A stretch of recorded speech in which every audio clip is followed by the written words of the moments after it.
I'm talking to you. I'm talking to you.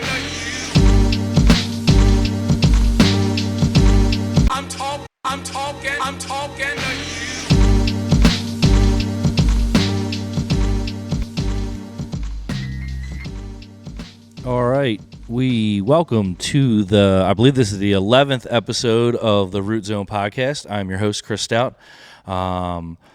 We're excited. I always say that. I think I've said it like 7 podcasts in a row that I'm excited to hear about or excited for my new guest. I mean, that's better than the alternative. Yeah, I'm not excited. But no, I'm thrilled. I'm honored. I met our next guest, it's got to be 10 years ago. I would think so about that. And he was just a neighbor, and he liked beer. And we became friends. It was like a friend of a friend neighbor. So you guys were having block parties. So it was really interesting how I met Jim. And then fast forward 10 years later, a lot has changed in our relationship. And I think that you're going to contribute a lot to this podcast because of your sales experience, what you've done in your life, being in the military and everything. So I'm excited to have you here, Jim. Welcome. Thanks for being here. Thanks for having me. Appreciate it. Yeah, man. Yeah, I think we're actually closer to 13 years at this point because when I moved into my place was 2009 and met Steve shortly thereafter, and then not far after that, we got to know each other. Yeah. It's probably that summer around a fire pit. I would think so, for sure. Yeah. That's 13 years. You know, man, it goes by so fast. It really does. The kids is what really makes you figure it out that it went by so fast. Yeah. I guess so. You were there when Natalie was an infant. Oh, yeah. Yeah, she was born at that house, right? Yes. Yeah. We, I remember getting in trouble by our wives for, they had the plastic cars with the handle on the back that you wheel your little one around in. And Steve's driveway has a little bit of a slope in the front. And we were racing his daughter versus my son in the plastic cars. Yeah. And the wives saw it out the window, and we quickly got a phone call to say, stop that immediately. Yeah, not a year and a half. They're about a year old flying down the driveway. Yeah, and they weren't going very fast, but, to our wives, it seemed like Mach speed, right? They were breaking the sound barrier. First baby, too. Yeah, right. So protective. Right. But anyway, we digress. Jim Crawford, you are doing real estate now, right? Is that correct? Yes, with Better Homes and Gardens Real Estate. Nice. So let's rewind. You were in the Navy. True story. And so when were you in the Navy? What did you do for them? Yeah, 90. And thank you for your service. Oh, thank you. I'll tell you the piece that you hear that a lot as a veteran, and it's nice, but when I tell you part of the story, you realize that it's unnecessary. Youth is wasted on the young, right? Absolutely. When you're 18 years old, you think you know what the heck's going on, but you really don't have the slightest clue. Yeah. And so I always say I ended up in the service partially because I was scared of college. I was not the best high school student around. And I was enrolled in Bucks County Community College. The day or so before the money went away, where it was officially official, nerves kicked in, and I said, you know what? I'm going to do the Navy instead. And so you almost paid for community college. It was paid. Oh. They had the money, but it was that window of where you could get it back and not do it. And it was interesting because we were in between Gulf 1 and Gulf 2, so technically still at war, and I was less scared of that than I was of going to college. Yeah. Which in hindsight was such a silly decision. I've taken classes since. Was your family was military, right?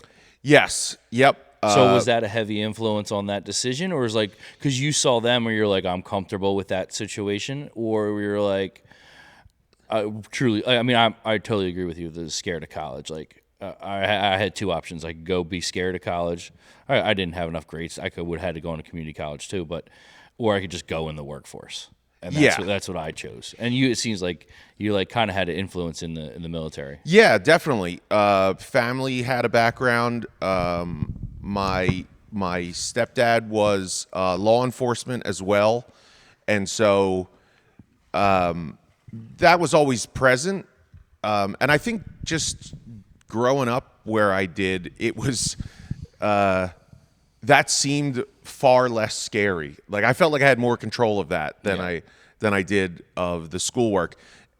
And meanwhile, if I had just put some effort into it, things would have been much easier for me scholastically. Because when I took the ASVAB as the entrance exam to get into the military, it's like the SATs, but for the service. And I scored high enough that they basically said, pick any job you want. Yeah. You can do whatever you want. So the background of military in my family, my stepdad said, listen, if you're gonna do it, pick something that you stay clean and are in an air conditioned space. And so I went through and landed on radioman, which was perfect because it was required to be an air conditioned space because of the equipment that's in there. Okay. You didn't stand the same watches that a lot of other folks did, so it had a lot of pluses and was a good decision for the military. It didn't really translate to anything once I got out of the service, unfortunately. Yeah. We were still using teletypes at that time, so you had to be able to type at a certain speed. The equipment that we were using was antiquated then. Yeah.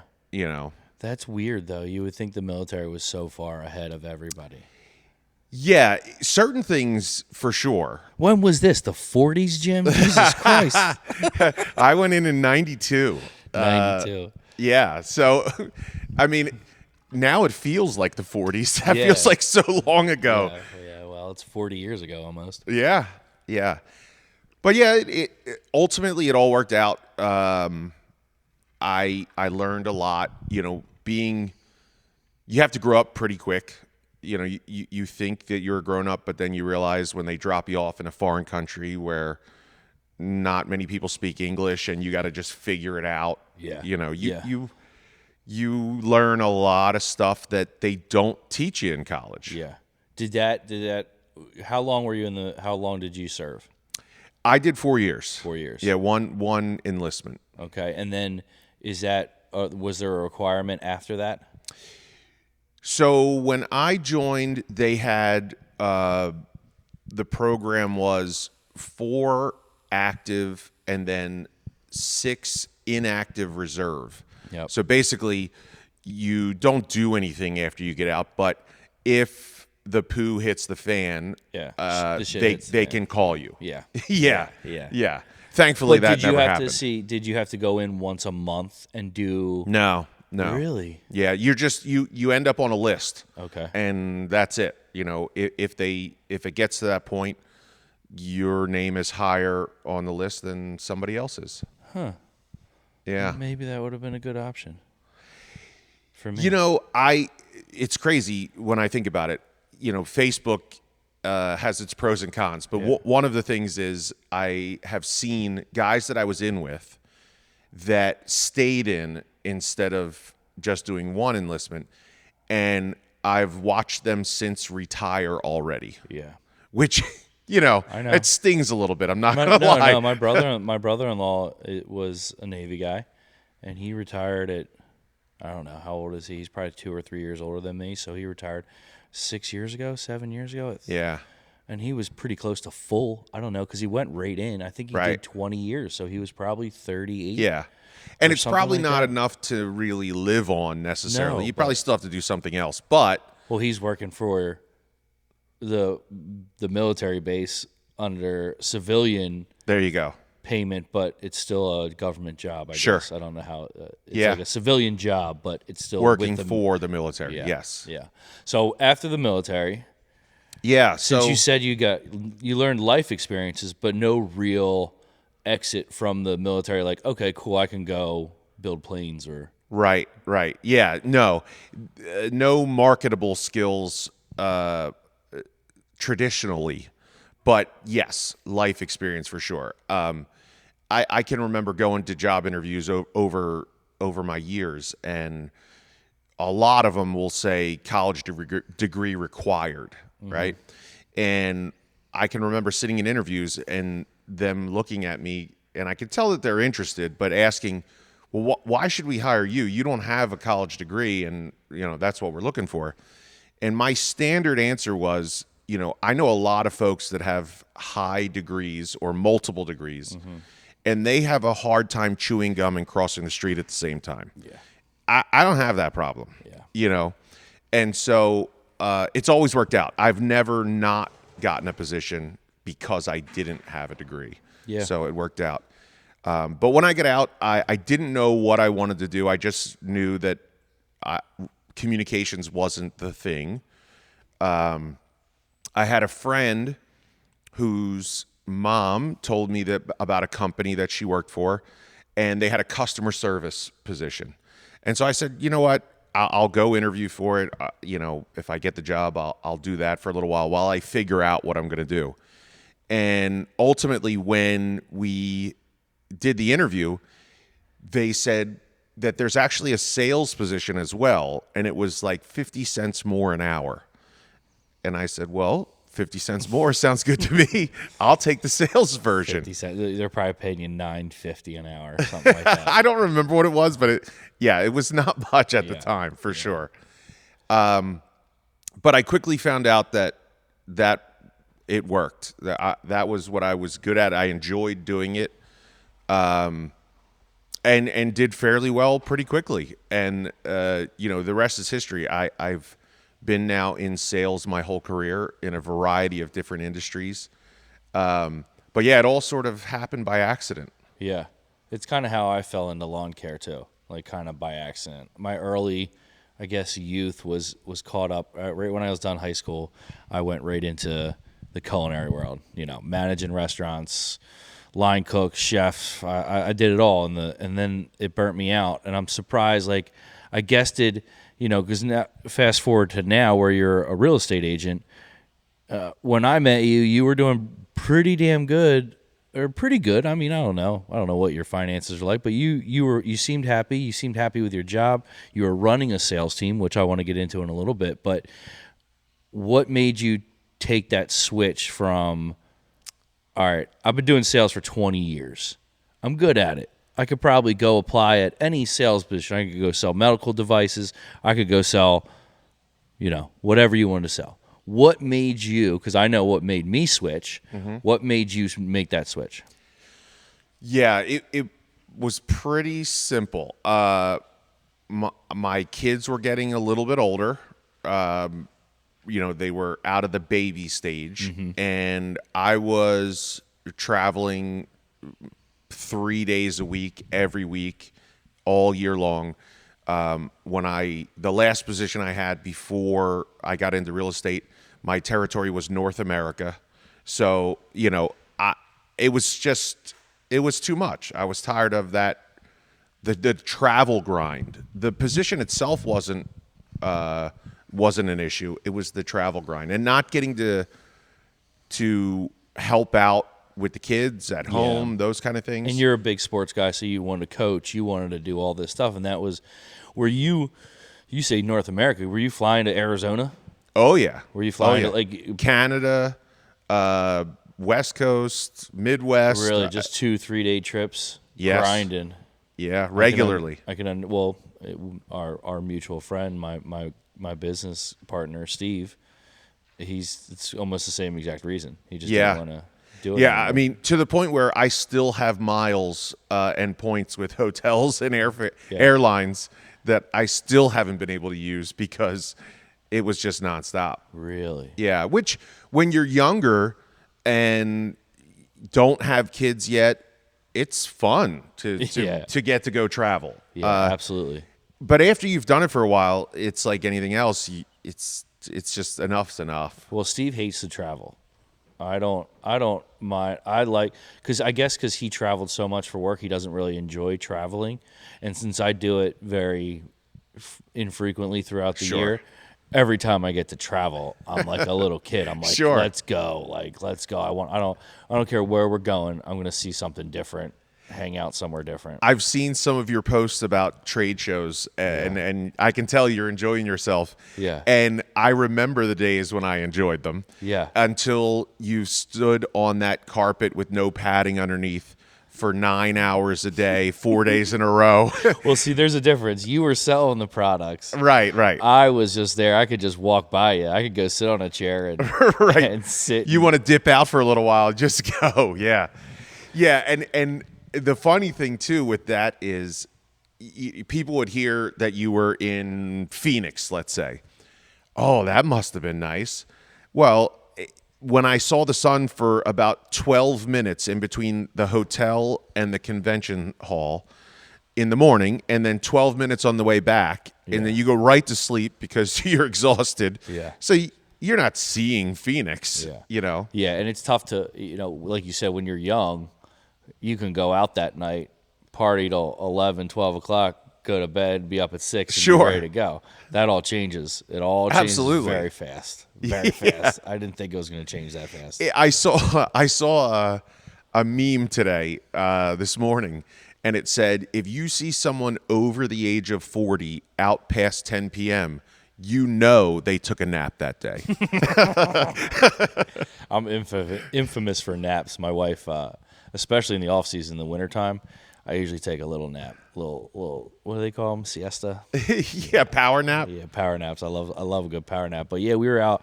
I was out last night on a Thursday, playing a little trivia, eating a little pizza, and boy, 9 o'clock hit, and I said, you know what, gentlemen, it might be time to go to bed. Yeah, I think it's just as much fun because you know that the timer's going to go off, and so now you just cram in more fun quicker. Yeah. You know. Yeah, absolutely. All right, well, let's jump in a little bit when you were running sales teams, because that's kind of what I wanted to get into is when when I first met you, you were doing, was it vet supply? Am I referring to that correctly? Yes. So thank God that was right. So you were running teams all across North America. Okay, let's start in the beginning. When you were local, how were you motivating your teams to sell? You did a lot back in the day. You were doing a lot of cold calls. That's a lot of grinding. Our listeners out there are saying, how can we get sales? How can we increase our revenue? How can we get more customers? And I don't know if cold calling is the way to go, but I know that you were able to motivate your teams. And how did you do that? Yeah. So I mean, for me, I started like real sales, I would say, in the copier business. And in the copier business, it is 100% cold calling. If you don't sell, you don't earn. It's that simple. And so early on, someone had given me a goal of 50 dials in the morning and 50 doors in the afternoon. And every day I did that religiously. And it's not the most fun thing in the world, that's for sure, until you get that person that says yes. And I was always financially driven. So that win of a nice commission check then fueled me for the next day to keep going. Each, when you're managing, then, each person, you have to. Okay, real quick, stop there, because you were able to do that, right? Sure. Because I think you're that type of person, even knowing you now in the real estate and how you've been successful with that. That's not a trait that's easily found, right? That someone can just call and have this like lingo and just, shoot off the cuff, and it's free flowing. It's tough to do. You were able to do it. How were you able to find people that could do it like you? Yeah, so it's interesting because no one does as good as Jim Crawford. I always say sales is a learned technique, just like being a surgeon or a carpenter or anything else. Anyone could learn if they wanted to. And so I've had folks that have been successful that have worked for me that were very meek and quiet. And then I've had the very gregarious folks, and all in between. The main thing that I would say is similar of those folks that were successful is the desire to be successful. That's something that I don't know that you can teach, right? Like we see it in sports. You know, there are players that are happy to be in the NBA. Yeah, I mean, even in youth sports, you see a game where at the end a team loses and there's a kid that's crying, and not because they're sad, they're pissed off. They wanted that win bad, and then you see another one that picks up their bag and heads off, and you know they're going to go to get some ice cream afterwards, and they don't really care that much. And there's nothing wrong with the alternative, but from a sales perspective, you got to want it. I mean, that's step one without question. When you wanted it, did you find that it was mostly even with the quiet people, the loud, boisterous people, was it all financially motivated? Did you see that correlation, or is just being a successful, driven person was really the defining characteristic? Yeah, not always financial, for sure. There's different core motivations there, right? So some are helping folks, right? Like, so now, present day, the finances are nice, but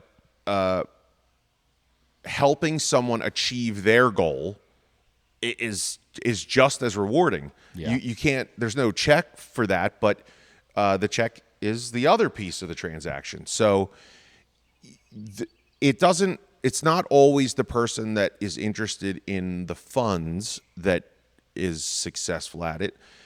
Some just have a personal pride, right? They just want to be good at whatever it is that they're doing. Yeah. And they wouldn't care if the commission was $1 or $1,000. It was the success of having completed the transaction. Yeah. So yeah, ultimately when it comes down to it, I always said that your employees are your internal customers.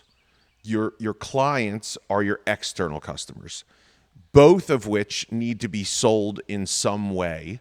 And so you just have to figure out how to accomplish that. And each person, internal or external, it has different ways of getting that goal accomplished. All right, let's break that down a little bit, because I love that. I've never heard that, and I love the way that is thinking. You're thinking in your brain. So help me help me understand it a little bit. Is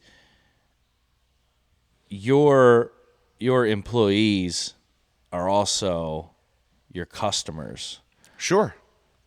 Because of because they need to know, like. Well, if you think, right, in order for them to be successful at their role, they have to have some buy-in. They have to enjoy themselves. There's a bunch of those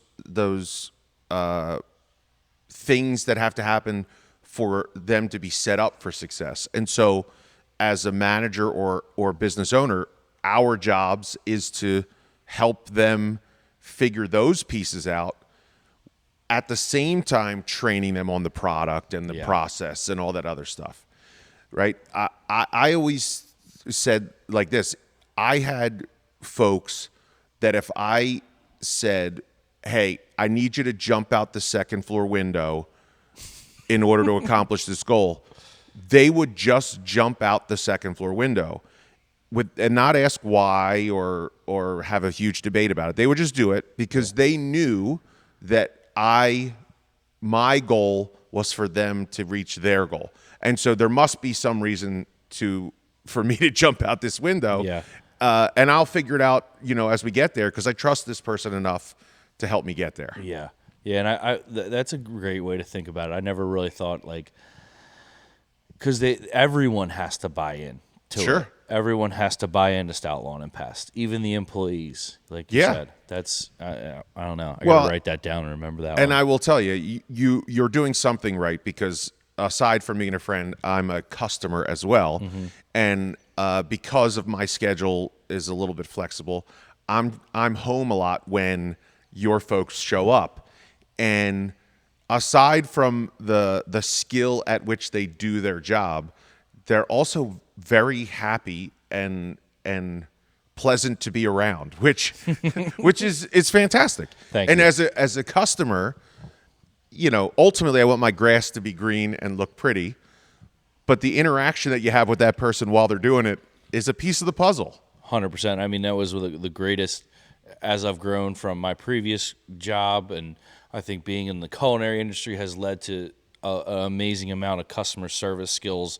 You have to be really, really good at customer service if you want to work in the restaurant business. And then leading up to all that, it was really important for me to hire on personality, not on skill.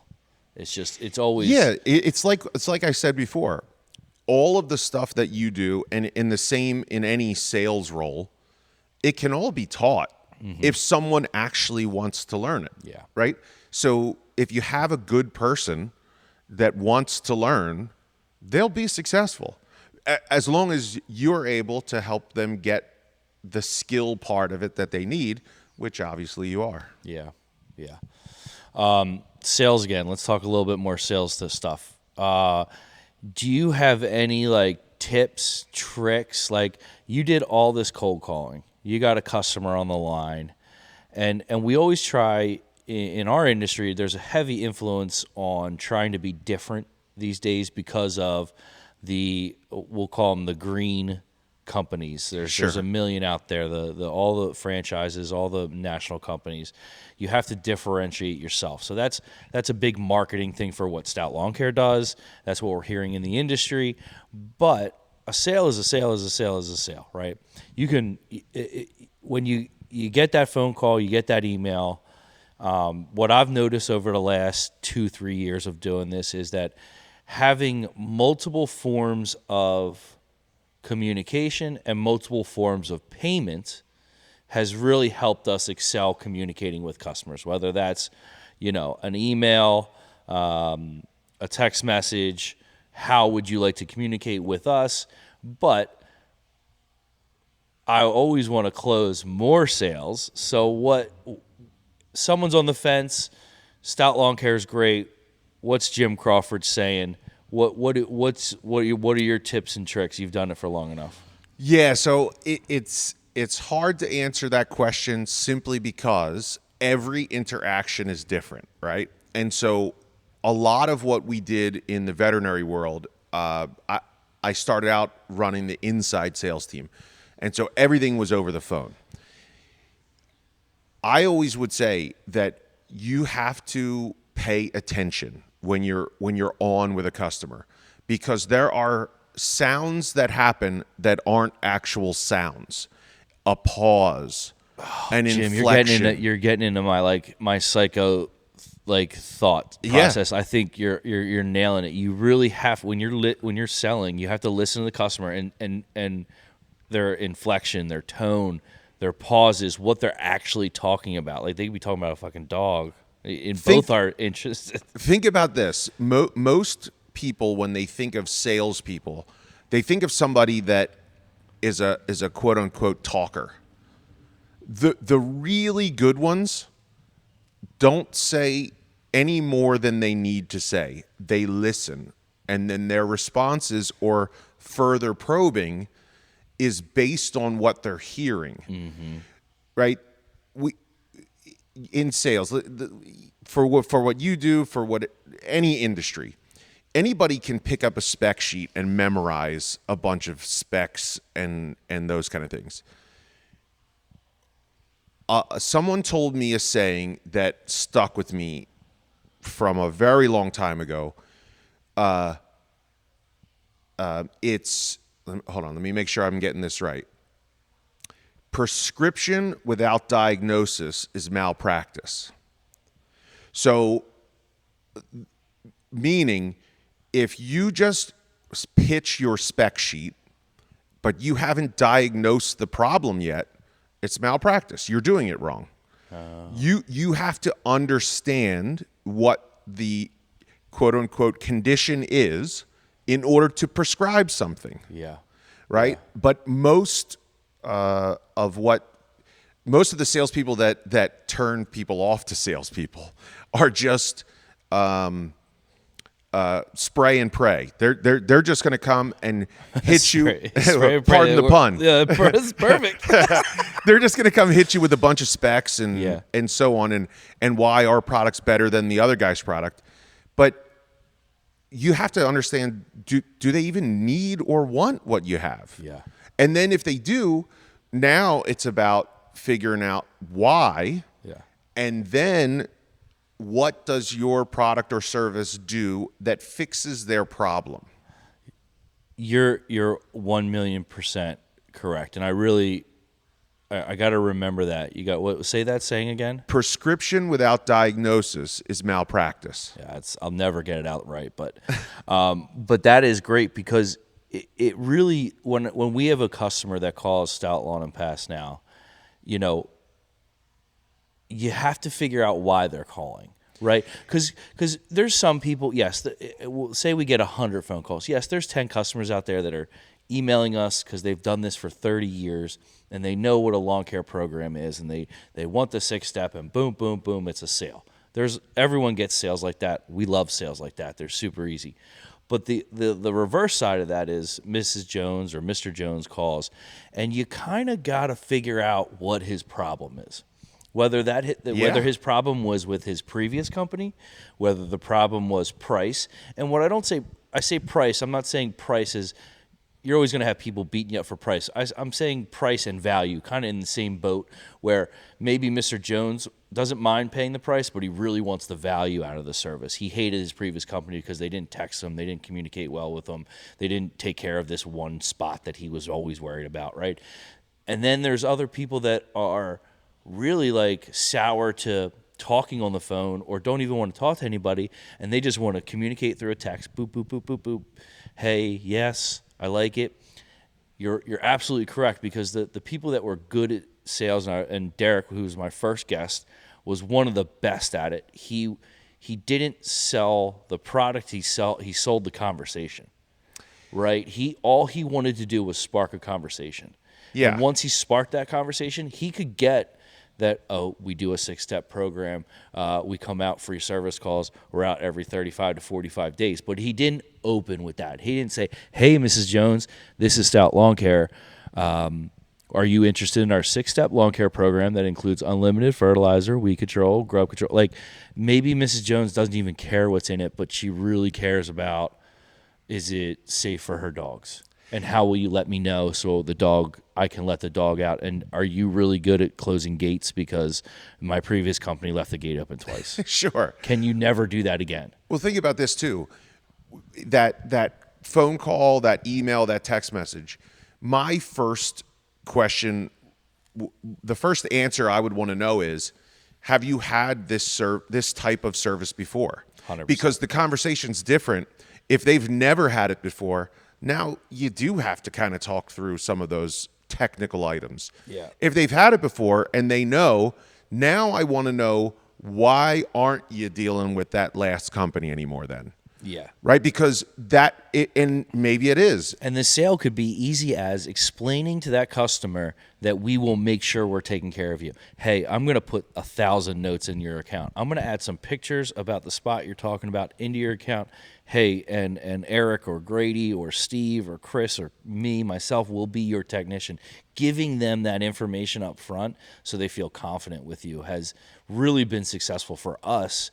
You know, we try to keep all our guys in the same area, but really selling ourselves way less than selling our products. Because when I get to a customer, you know, very rarely do we have to go out and measure a property anymore. But when I do get to go out, it's like an instant sale, because I can just feel through the conversation and what Sure. they really want to do.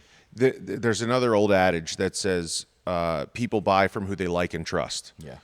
Right? I mean, there's a million companies that do the same product or service in every industry. I mean, look at me as a real estate agent. They get that meme is the best. When it was like when someone posts on Facebook, "I need a real estate agent," and all the real estate agents come up from the dead. Yeah, it's amazing. And it's hard because I want to part like we don't lawn care and real estate doesn't really go hand in hand because you guys are trying to flip houses, we're trying to preserve and make houses beautiful, and so it's not a symbiotic relationship, but. It is funny how we work with a couple other realtors, and like you're my realtor, obviously. If I buy a house or sell a house or buy property, you're my realtor. But I do have so many other realtor friends or connections in the industry through knowing Chris Lurch and everything else. So it's dime a dozen. How can you differentiate yourself? Yeah, and really, it's that first interaction, which makes it even more challenging if that first interaction is text message or email, right? It's hard to differentiate yourself in that way. So, my goal would always be to have at least a phone conversation, if not in person. It's funny. Okay, so it's tough now. I was just talking to Steve about this. We had a customer email in and say, had some question about a grass or a weed that was yellow. And like our first thought in our industry is a specific weed that's yellow, but it doesn't grow right now. It's not out right now. It grows in the summertime. So it couldn't have been that weed. Wait, let me ask you, existing customer or prospective customer? Existing customer. Okay. So but to the point of the conversation is, I saw the email. Steve handles all email communications, does all that stuff, but I keep my eyes on it just because even for this specific reason, it was a good opportunity to educate Steve on what's happening in the lawns and also just see what's going on. And so the specific customer, Tom, he emailed us and said it looks a little yellow, and it wasn't that weed. And Steve wrote him a big long email back and wrote blah blah blah. We'll take care of it if it come up in the summer. And I said, I don't think it's that weed, right? I think a conversation with Tom would have been more valuable. And then he actually had the conversation with Tom and got to the bottom of the problem, where it came from, where it stemmed from, and we figured out a game plan from there. And that conversation, now Steve has that connect with Tom, which I knew Tom. Tom's been a customer for 4 years. I knew Tom. Mm-hmm. If he calls up, I know exactly where his house is and everything else. But now Steve has that connection with Tom. Sure. And that's invaluable. Invaluable. Yeah. And think about this, and it's not it's probably not super possible just based on volume.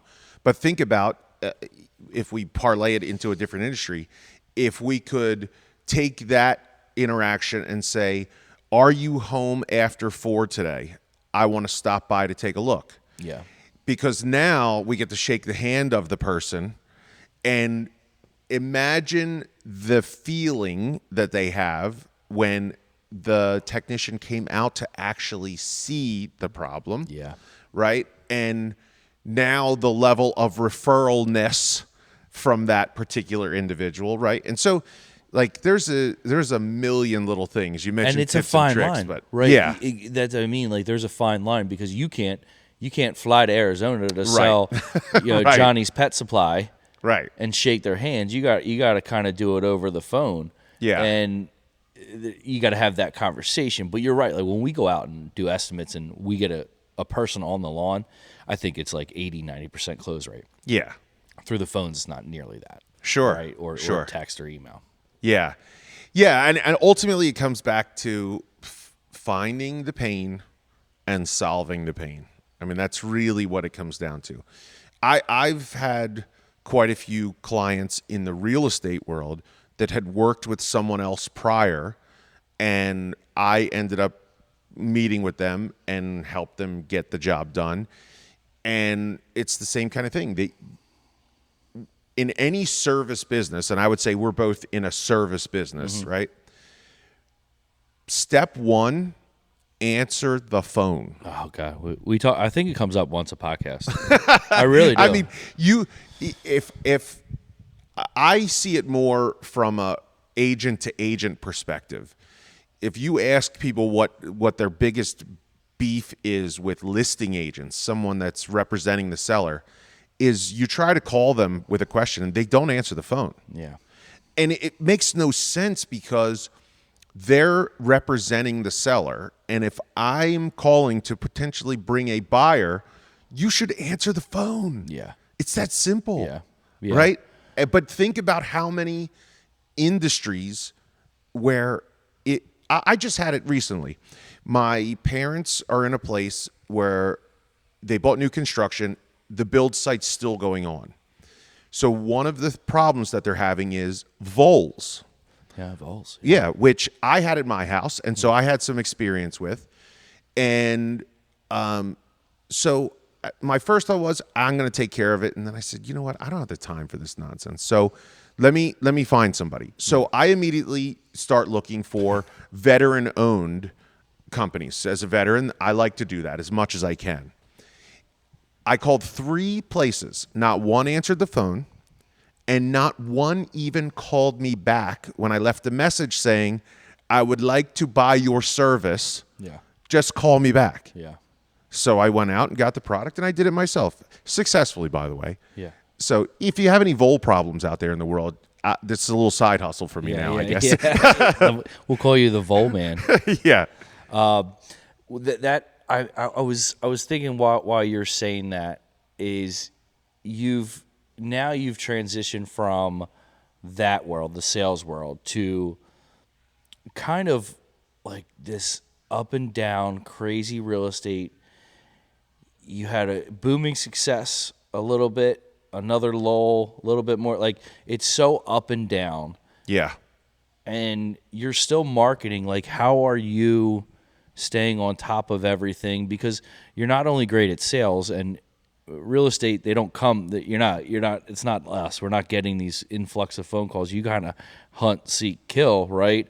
How are you getting these customers to give you a call now in such a tough market? We're feeling it in the lawn care industry a little bit. I think everybody's a little tighter right now.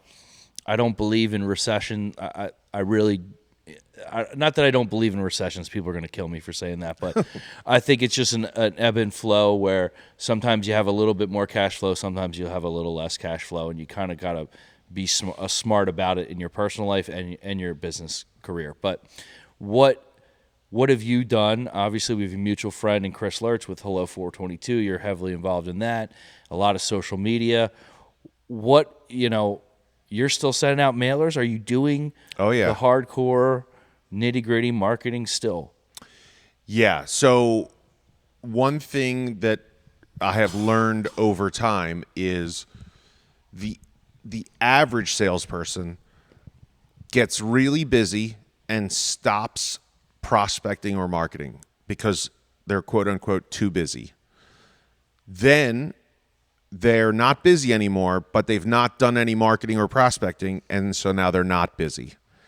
And so you have to just stay the course. You have to. That's great advice. It's great advice for our industry and every industry is that you can't stop marketing. No, you can't. If you want to grow. Right. Absolutely. So I'll do things differently in different waves, and the market there's seasonal changes that are when it's colder, people don't buy houses as much as they do when it's nicer. Is it really? Yeah, oh yeah. It drops off considerably or like noticeably? It depends on the person, but it can be noticeable. Yeah, for sure. But again, you stay the course, and sometimes maybe you try something a little bit different. Add something in that you hadn't done in the past. One of the things I still do is I do still do some cold calling. I do expired cold calling. So if you listed your house tomorrow, you'd sign a contract with the listing agent for a period of time. Let's call it 3 months. The house is for sale for 3 months. It doesn't sell. When that contract expires, it shows up in a place in the MLS to show everyone that it was for sale. It is no longer for sale. And that expiration is a contract expiration. So I call those folks and say, hey, saw that you had a property for sale that may not have sold. Would love the opportunity to see if I can help. Why do you think it didn't? And then we get into a conversation, and I have my largest listing ever came from an expired cold call. Yeah. Yeah. There's a variety of reasons why something might not have sold. But again, that's part of that diagnosis to understand what happened and why, and then explain how I might be able to do it differently. So it's funny, as I grow as an owner of the business, we are starting to really accumulate some good data and some good, customers that we've given estimates to. I think we're in 500-600. And what I'm hearing from you is that Steve, in about 2 weeks, should be dialing for dollars. Without question. I mean, we communicate through email, but I think they go right to junk at this point, right? Well, and we have we email our ex customers and all we've ever given an estimate to. If anyone's not doing that on a once a year, twice a year, it doesn't cost you anything to shoot 500 emails out, but the rate of return is pretty low. I wonder if next time we do it, I think I had a conversation with you about this. Next time we do it, we should send the email out on a Thursday or a Monday and follow up with all those people on that week. Well, think about it. We've already said Steve earlier. Pledgy, are you listening to this? Sorry, Steve. Sorry. Well, we already said earlier in the podcast that you can't create that connection via email. You just can't, right? So that email is just another company that does the same thing. Here's a suggestion for you that's just rattled in my brain. Your sales brain, I love it. Yeah. So it's raining today, right? When it rains, you're limited in what you can do, I guess, right? Correct. Depending on the rain. So yeah, okay, right. Well, let's say you get one of those really, really good rains. Couple weeks ago, 3 days in a row, we couldn't work. I would suggest that when you have one of those, you get all of your employees in here, you pull up the list of those 500 folks, and you give a page of the list to each one of those employees, and just have them dial up the numbers and say, hey, it's raining. We're stuck in the office. Did you see my email about Stout Lawn Care, and is it something you might be interested in? And then offer an incentive for which one of those folks has the best conversation or the most sales or whatever the case may be. Yeah. And it will be painful for some of them. They will not necessarily love it in the beginning. But if you make it fun, they'll figure out that, you know what, this isn't that bad, and it's not all the time, and you get to make connections. Oh, that's such a good idea, because you could bring a couple. It doesn't have to be the whole staff. It could be, say we bring the whole staff in, but you get a list of 50 customers. Everyone has to dial 50 customers. Yeah. And we're all sitting together. So if there's any choke up or you know what? I'm not sure. I'm a technician, but I've been tasked with just seeing if I can help. I don't know the answer to that question, but guess what? I do have Chris right here, and I'm happy to put you on the line with him. And he hands you his cell phone. Yeah, exactly. That's my thought. Like, I can't answer that question, and then give it to me or Steve and say, here, to complete the sale. But it's a great idea to add to that touch of now Grady or now Eric or now Steve, an actual technician, is calling on the house. And think about how... And I could do it geographically, so that would actually be their technician. Yeah, and think about how invested they may be, right? And how invested the client might be that, the actual dude that's going to show up or dudette is ringing me up. Yeah, and the worst that happens one is...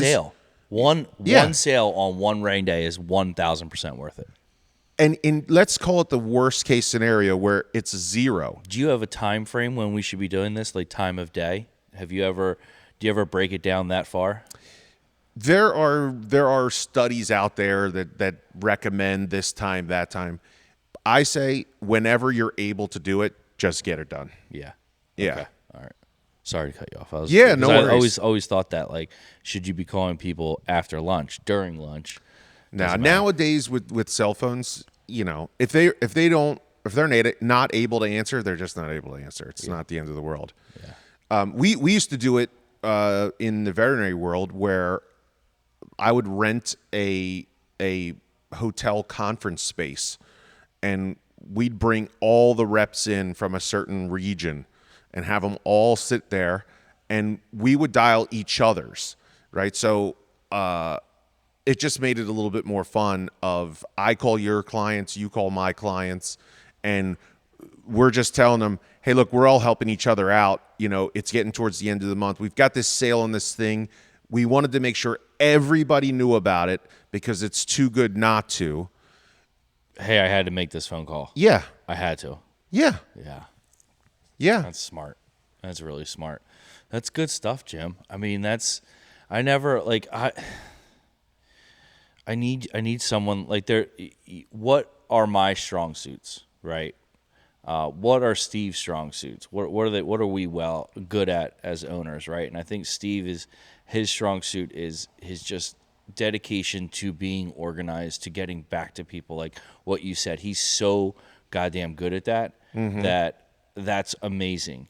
Is he a sales guy? I don't think so. I don't think he's at heart a salesperson, but now that you said that, like I want to find someone that has that mentality that you do, because I know I don't. I know I'm not going to knock on doors. I hate hanging door hangers, and I hate cold calling. Like, it's just not something I want to do. But I have to find that personality.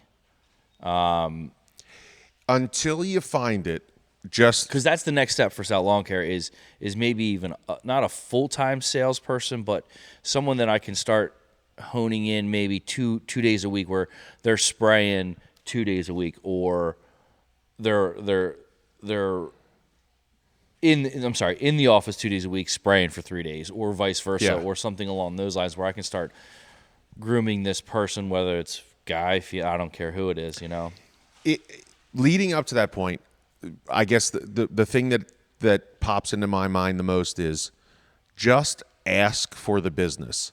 I remember being on an appointment in the copier business very early on. I was new, and I went with the owner and gave a whole presentation to the business owner about why this machine was best, and found the pain points, and it went really, really well. And then the end, it just sort of fizzled, and I couldn't understand how I didn't get that sale.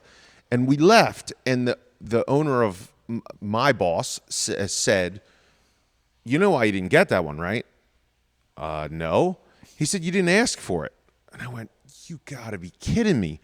Yeah, I never, You just never said, "So can we do business today?" Yeah. The very next appointment, I did the exact same pitch, and at the end I said, "So would you like to move forward?" And the guy said, "Yep." Yeah. And we signed the deal and walked out, and I went, could have had one. Yeah. Swing and a miss. But that's that early learning process. That's why I said anyone could learn to do it.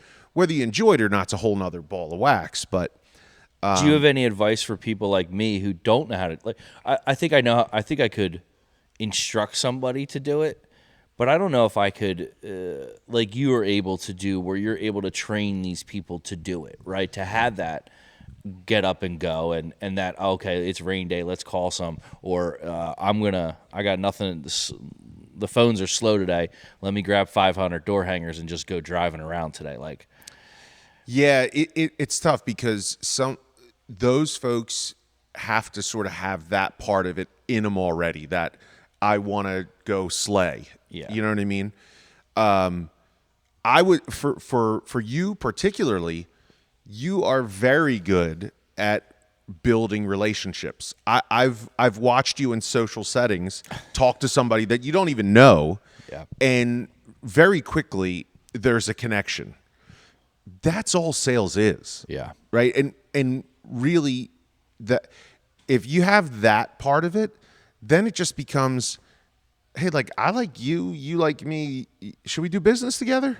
Yeah. You know, it doesn't have to be any more complicated than that. Well, it was really, I remember, I don't know, he doesn't listen to this, Owen, one of our customers, it was my first or second year, very late in the spring. It was a warm day, and he had called me. He's like, I want someone to come look at my lawn. And this was like 3, 4 o'clock, and I'm like, I just want to go home because this was when I was grinding. It was like me and one guy, or just me, and I was tired, and I was like, oh, God.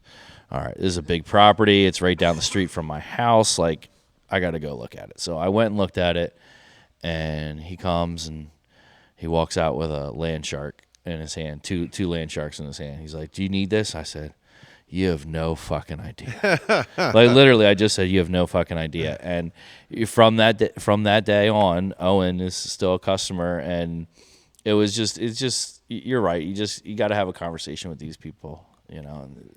Yeah, I think people are scared to do sales, though. I think there's people that maybe didn't grow up having these conversations. Like I said, I think I was a great advantage working in the restaurant business for as long as I did.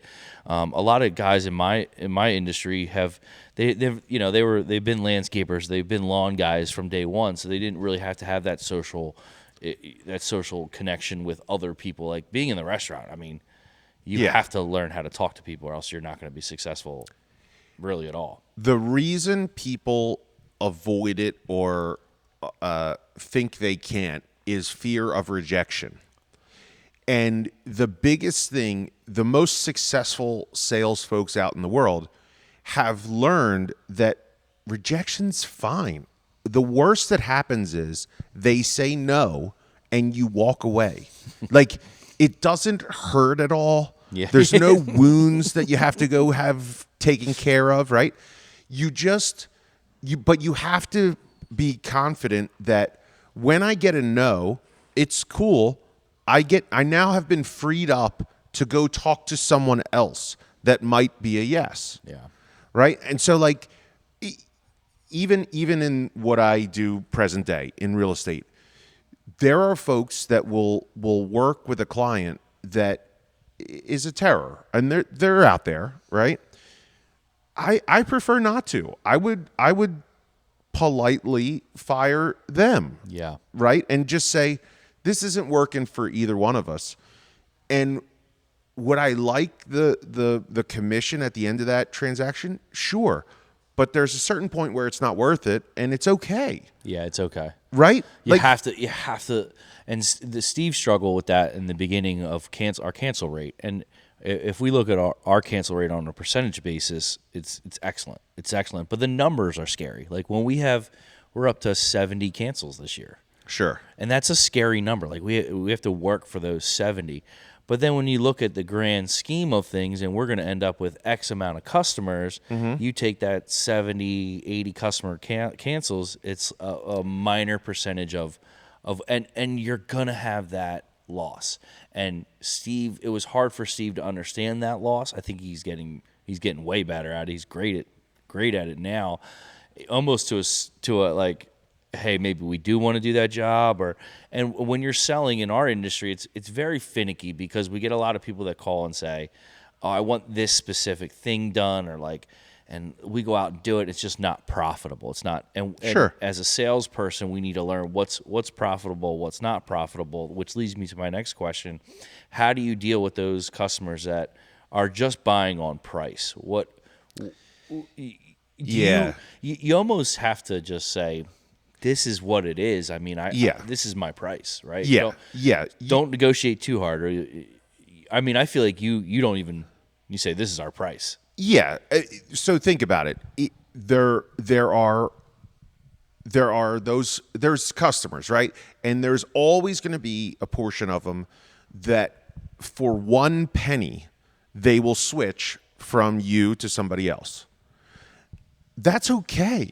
That's not your ideal customer, right? And so while those cancellation rates are scary when you're looking at them on a piece of paper, it's the cost of doing business. Yeah. And so you just have to be able to have more in than are going out, obviously. And it made me think, too, maybe one of those call days we talked about isn't to people that aren't working with you. It's to all the ones that are, and it's the technician that's doing the service that's calling to say, how is everything? You good? Checking up. Yeah, you good? Everything.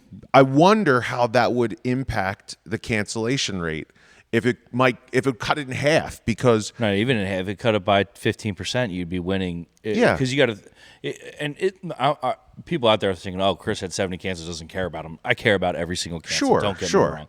And we cut a lot of fat this year, so like it's fine. But that's a great. I mean, it's such a good point, Jim, and I'm so glad I brought you on. I think people are really going to learn a couple tidbits from this. Is that could be a stellar. I mean, I know a lot of companies probably already do this, but some of the smaller guys that don't know these little tricks of that could be a great addition to the. think about this too, the price folks, right? My question to them while we're having the discussion would be, is price the deciding factor on this decision? Like, is price going to be the be all end all? If it is, then we're not the least expensive in the market. Yeah. And then shut up, right? and then see what the response is. Yeah. If price is going to be the deciding factor, we're not the least expensive on the market. And if that really is, they're just going to tell you, well, yes, I'm looking for the least expensive. Fantastic. There's plenty of them out there that are less expensive than us. I wish you good success. If it doesn't work out with them, give me a call back and give me a chance on the next try. Yeah. Right? You've at least left it in a positive way, that discussion. And those companies that race to the bottom from a price perspective, they have to get such volume for it to make sense. And we all know how tough getting that volume is. Yeah. Odds are they're not going to make it. You know what? They'll sell to the big green company because they've got a list of clients, and the big green company will take them over and potentially raise their prices. And so now you've had that really good conversation. That guy may call you and say, hey, they just raised my prices. I think I do want to give you guys a try.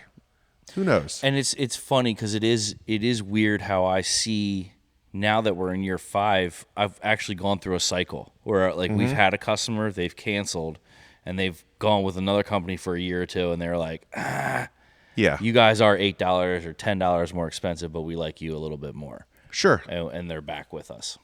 So you're just, my brain starts to go when we talk about different things. One of the things that I would do from your company's perspective is understand what is that price difference, right? Like, is it $100 for the year? Is it $500 for the year? Whatever it is, right? Yeah. There's ways to make numbers work in your favor, to play with statistics, so to speak. If it's $100 a year, I'm going to divide that out by number of days and talk through, like, I just want to make sure I understand. Do you want it done right the first time with this and safe for your pets and all that stuff? Yes. Okay. These guys, they're less expensive, but they don't use this product, whatever it might be. So for how many times have we heard this commercial? For pennies a day, you can save a pet right? There's a reason why they say it the way they say it. Yeah, because it doesn't look like $800 for the year. It looks Right. like I'll give you an example. $1.30 a day. Yeah. I'll give you an example. My dad was going to get a TV. Theirs died. They had it forever. So we go to Costco, and he's getting a big old flat screen TV. And he's looking at a 55-inch. There's a 65-inch right next to it. And it's like $300 more. But in his brain, he had his budget. He didn't want to budge on his budget. Now, he's older, right? And so he's stuck on this, but he keeps looking at the 65. And so I do the math in my brain, and I'm like, Dad, let's be honest for a second.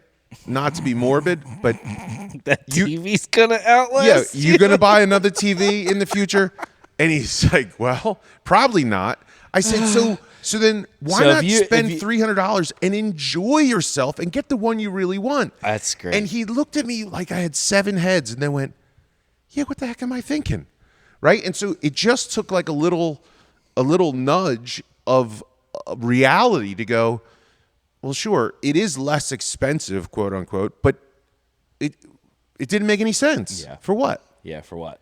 And now think about too, when you go to the supermarket, there are items that you will get the store brand because who cares? Yep. Can't taste the difference. Absolutely. There are other items you will not get the store brand. Mayo, Mayo, right? for example. Like there are those items that I will pay Name brand for. 100% more Yeah. because I know the alternative stinks, right? That's so good just even for anyone out there that's talking to somebody and wants a quick sales pitch. Yeah. Say, hey, listen, there's things at the grocery store that you're willing to compromise on. Is lawn care one of them? Yeah. Do you sure. want the hard, crusty bread, or do you want the nice loaf that was just baked? Yeah. You know? Yeah. And it's like rewiring the client's brain to something they already know, but just like bringing it to the forefront so that they go, oh yeah, what am I talking about? You know, this is like, it doesn't make any sense now that I think about it. Yeah. For what? For $28 over the course of a year? You know what I mean? Yeah, whatever that number is. And that's when we do our price increases every year. And like it's so scary to do a price increase, and it's like, oh, we're gonna do this, but then we like dive into the numbers, and like this person's account went from they're paying $785 for the year, now they're paying $813 or $807. It's like if someone, it's just like anything else. If you're gonna complain about $27 or $37, like for the year, Right. like come on. Especially if the service has accomplished the goal and I'm happy. Yeah.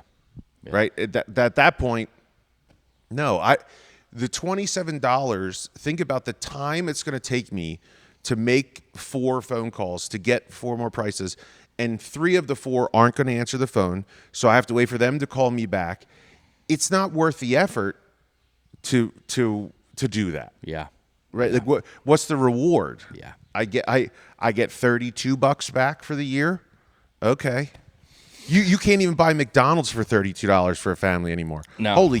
I know. Don't get me started. I got it the other day for the first time in a very long time and knocked my socks off. Yeah, it's weird. It's weird because it happens so fast. Because I'm a McDonald's. Like I'm not going to shy away from it. I do eat McDonald's at least once a month. I'm a fatty at heart. So, but I can even see it over the last 5 years. I'm like, man, that double cheeseburger meal used to cost me like $5.90 or $6.50, and now that shit is $9 But guess what? for the same thing. I guess what? I'm charging my customers Yeah. more too, so And- you can't complain. I just turned 50 recently, and so I've also have in the back of my brain when I was your age, bread was a nickel. We used to get our McDonald's cheeseburgers for 32 cents. I don't want to be to be that guy either, I know, but you are. sometimes it happens. No, you turn into it. It's sad. Your body starts giving up on you.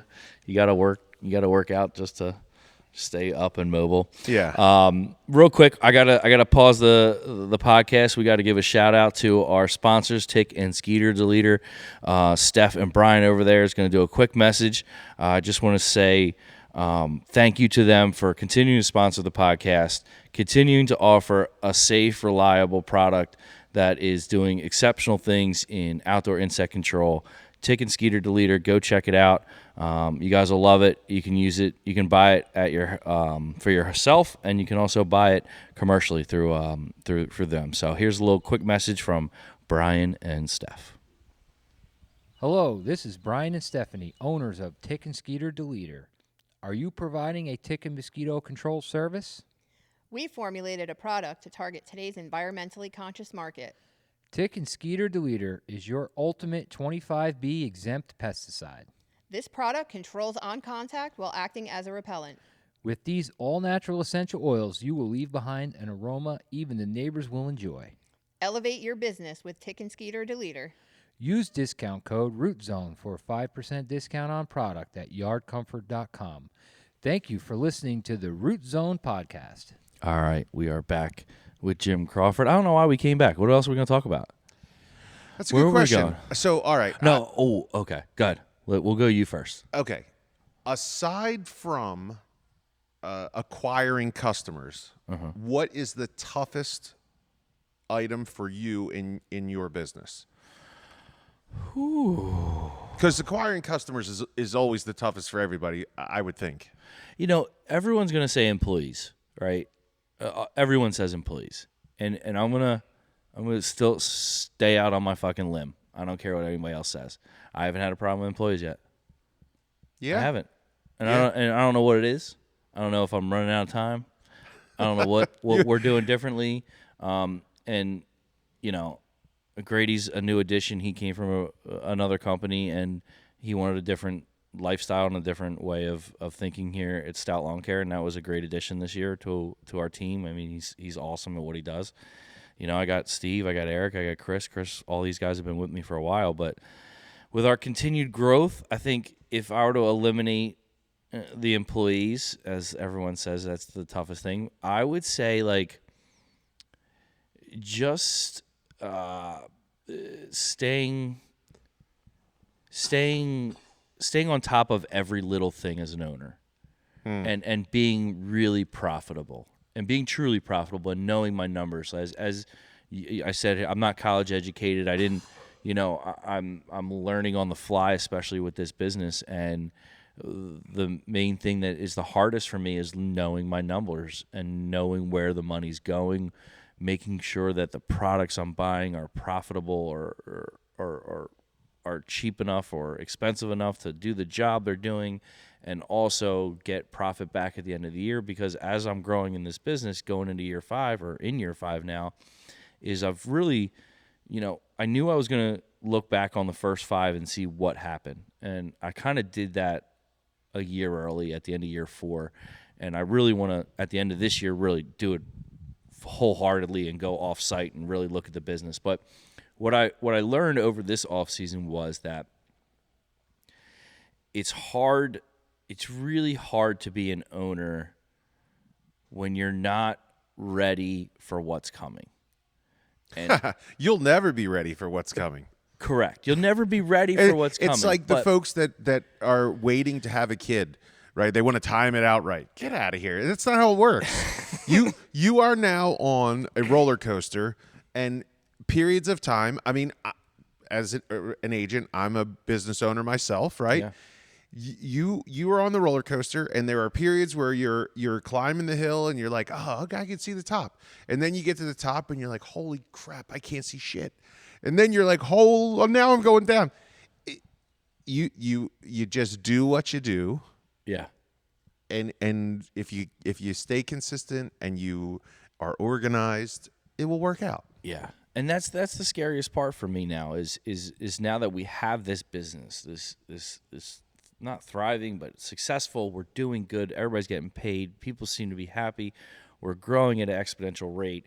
Now what is the next thing for me that's going to be really hard is I want to know my numbers. I want to know my EBITDA, because that's what everybody's talking about. Private equity wants to buy every lawn care company, and but I want to not just walk into that meeting not knowing what that means and not knowing my true EBITDA number or my true, I have my profit and loss. I have my balance sheet. I check all that stuff. But that's not really knowing your numbers, right? I need to get it down to pennies, hours. How much does it cost me? Labor costs. I know at the end of the year how much I spent on labor. I can do the percentage. I spent this much on labor, but where am I losing money on labor? Where am I losing money on products? And you can only find those numbers out by diving really deep into your numbers. Sure. And that's what I mean. I have a shell of my numbers. I know what we need to hit our growth goals. I know how much I can spend on products. I know how much I can spend on salaries, but that's all well and good to run a business, but how do you truly make money? And that's finding where you can cut these costs. Where can I cut a little labor cost? Where can I cut some of my repair costs by being better organized with our trucks, and Sure. Eric is sitting in the office today because we had a truck explode yesterday, and I'm the only thing I'm thinking about is, well, first thing I'm like, mother effer, I can't deal with this right now. Like, oh, this is 7:15 in the morning. We don't have an extra truck. What are we going to do? After that subsided, then I thought, okay, Chris, how could have this been prevented? How could have we not lost a half-day production doing this, doing that, not getting something done? Could that have been a checklist for my mechanic? Could have been that a checklist for me? Could have been a checklist for the technician to make sure this piece was. And I'm learning. I think to answer your question, that's the long way to answer it. That's the hardest part, is really learning how to be an owner when you haven't done a lot of these things. Sure. And you're kind of learning on the fly. But through podcasts and through a lot of connections that I've made in the industry, I've had a lot of help, a lot of help, and I think I'm thankful for that. But that's the hardest thing. Yeah. The cool thing nowadays is there are so many resources out there. Just YouTube, right? Like to learn something new that you didn't know the day before for free. Yep. By just spending a little bit of time. Or hiring a bookkeeper, which I listen to a podcast. I listen to, shout out to Kevin, his podcast, and he has, I forget their names, but he has a bookkeeper. And I'm kind of like trying to do this all myself, like be my own bookkeeper. And I'm thinking, I got to run the numbers. I don't know how much they cost. I don't know how much they would cost. Like, it's 100% more smarter for me to hire them, pay them to get these numbers for me, to get my books where they need to be. Where can we save money? In the long run, in a year, 2 years, 3 years, paying them is going to pay off exponentially. And maybe that's, I say everything's so hard. Maybe I need to be more, looking at the situation as a whole. How can I improve my profitability by hiring somebody to help me improve my profitability? Sure. Yeah. An expert, right? Because you can't be an expert in everything. Yeah. I'm really good at turf. I am not really good at QuickBooks. That's weird. Yeah. It's strange how that works out. Jim, so what's next for Jim Crawford? I know real estate's still the thing. Are you any other business ideas, or I know you're always shaking and moving. Yeah, no, other than our office is getting into commercial. That's cool. And I've been asked to sort of partner up with that. So far so good. We've got a couple of properties in Phoenixville that are up now. So I'm not going to not do residential. I'm going to do both. But it's an opportunity to learn something else in the industry and help some more folks out. Yeah, that's exciting news for us, because I mean, you're in the shop. We're in the shop right now. It's full. I think we could probably stay here. Then we gotta start putting trucks outside. But I'm always interested in real estate. I'm trying to convince my wife to get more into real estate. But that's good to know that you're going to be in commercial. And I guess you can do commercial anywhere. Is Pennsylvania? You're all around Pennsylvania? So yeah, the way the licenses work, I'm licensed in Pennsylvania. I could get licenses in other states, but right now only PA. New Jersey is on the horizon at some point, because I do know some folks that are interested in shore type properties. With my family, we have a property down the shore, so that is definitely something I'm going to do in the future. It's just a matter of when. Really, that's a timing thing. I have to take some courses and pass a test, and so it's just a matter of finding the time to make that happen. It may be somebody wants to do it, and then I say, all right, now I'm going to knock it out because I'm ready to go. Yeah. Well, that's why we bought a piece of machinery. Basically, it was like we had the jobs lined up. I'm like, all right, perfect. we can afford this machinery. It's the same concept. Yeah, exactly. Yeah, so other than that, stay in the course. Stay in the course. Awesome. Right now, just looking for more inventory. That is the biggest struggle right now, is plenty of buyers that want to buy things, but there's just not enough inventory in the market. And we are now getting into spring, so it's supposed to have an uptick. The problem is, even with an uptick, it won't meet the demand. So it'll still be challenging, maybe just a little less challenging for a brief period of time. Any insight for our friends out there in the commercial world as far as real estate goes? Like, any dips and valleys that we should be, is commercial pretty fluid? I don't know. It depends on the area for sure. Okay. The office space, the quote unquote office space is the challenging spot right now because so many folks went remote and then are not going back or going back in a smaller scale. I just read an article that in Philly, they're one of the top cities around right now at the speed at which they're converting some of these office spaces into living spaces. Yeah. Because that was my first thought when everyone moved out of these office buildings. I'm like, for residential first, and like a lot of these buildings are big buildings. They can be converted into a warehouse situation or partial warehouse with offices on top or something like that. Where I know a lot of businesses that are struggling to find somewhere to put trucks or put equipment or put, I don't know, these nice office buildings you turn into something more profitable for sure instead of having cubicles everywhere. Yeah, absolutely. It's interesting how it's going. Well, yet to be seen how it's all going to shake out. And every market's a little bit different. So, you just don't know. Yeah. Well, listen, Jim, I really appreciate you coming on. This was a lot of fun. I think we touched on a lot of cool sales ideas. I think I got something out of this for sure. If anyone in the PA area would like to sell their house or buy a house, how can they get a hold of you, Jim? Well, you can call or text me 267-768-7676. I chose that number specifically because I am a massive 76ers fan. Oh, nice. And it worked out. Perfect. Or jimcrawfordrealestate.com. Nice. I'm on all your socials too. You can see me on there. Jim Crawford at what's are they all Jim Crawford on socials? Never mind. We're gonna confuse each other.